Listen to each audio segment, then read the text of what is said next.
Okay, greetings. This is just a short video to show that the DMR repeater is still working if there is no internet connection.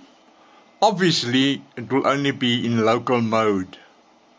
Now let's see what happened. I'm going to try and get everything going. I've only got two hands, but this is what's happening when I key my handheld, and there you can see it goes out, and there's a radio on top where you can also get the audio from.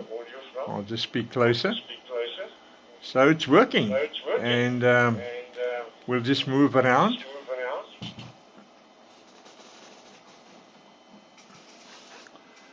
Here's the dashboard, and I'll try and focus that in. If we key the radio, the dashboard is operational. It shows you who's keying and doing what. And we'll move around to the Auradin mesh network. Just stand by.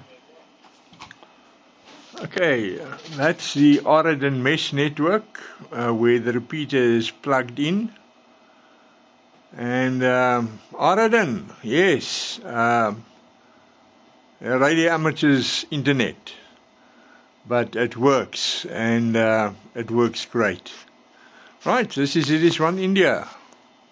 Off and clear.